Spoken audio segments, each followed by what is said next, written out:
Good morning, my revolutionary people. Today is number 3 of my series, My Story Naturally Healing, Asperger's, Autism, Autoimmune, and Cancer.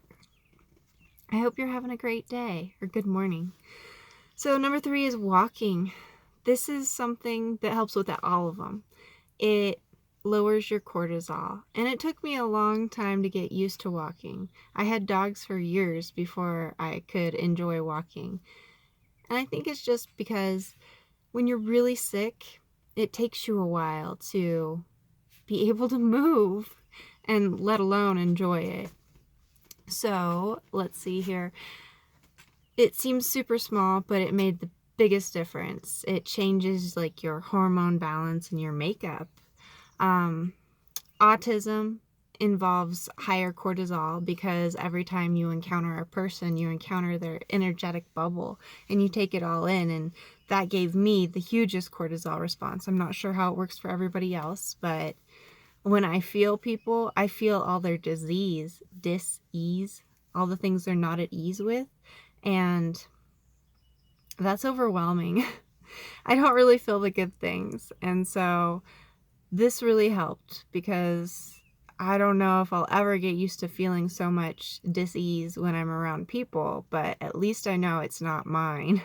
And if you can lower your cortisol enough to know it's not your own, that super helps. That's like step number 1, is knowing that it's not yours. That dis-ease and that stress is not yours.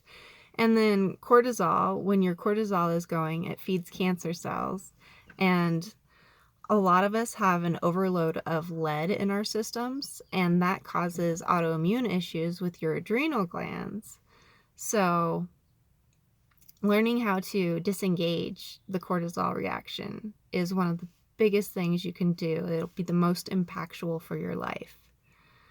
And it's also going to take some heavy metal detox to do this as well. But walking is a good start, because when you first start detoxing heavy metals, it's hard and it hurts. But it's worth it in the end. Let's see what else I got here on my notes. And it also involves making yourself a priority. Like, you need to get out there and you need to walk. And sometimes I would do it like, you just got to do what works for you, what works for your schedule, whether it be like waking up, having a cup of coffee and going for like a small walk and then doing another small one in the evening, or just doing a long one. Like an hour or 2 a day of walking is ideal for me. Like, I can't tell you what's ideal for you because we're all different, but walking is definitely key. And then, like, if it gets to the point where you get bored or it gets too easy, start engaging your core. Start thinking about the bottoms of your feet touching the ground. Like, just play games with yourself. Check in with nature. Check in with your God squad, like your angels, your guardians, like your higher power, whatever you believe in. Check in with them, or him or her, whatever pronoun you want to use.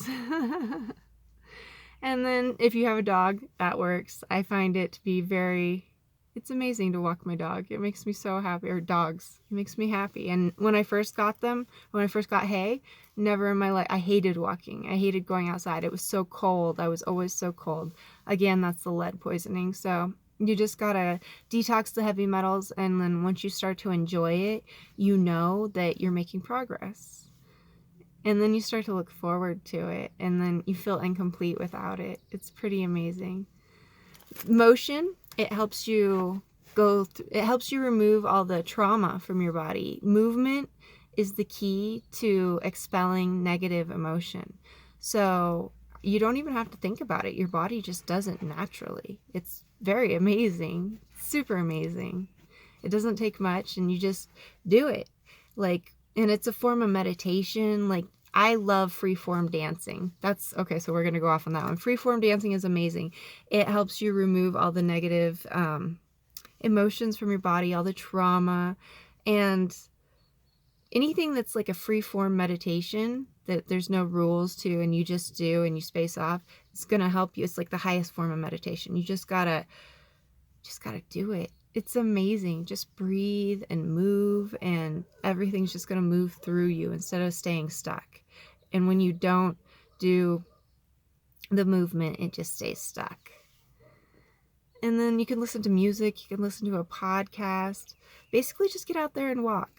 And if you're sick, I don't encourage you to like do some hardcore exercise. I think you should just walk, because if you exercise too hard, you're going to spike your cortisol more, and that's not going to help anyone. Okay, so I rambled for quite a bit there. So do your daily walks. It's amazing the little things that will happen. It'll actually change your epigenetics. If you get out there and walk every day for like 6 months, you'll change your epigenetics. That's all it takes. It's all about the little things and then mixing them together. Okay, my revolutionary people, I super love you, and I hope you're having a great morning. We'll talk again soon.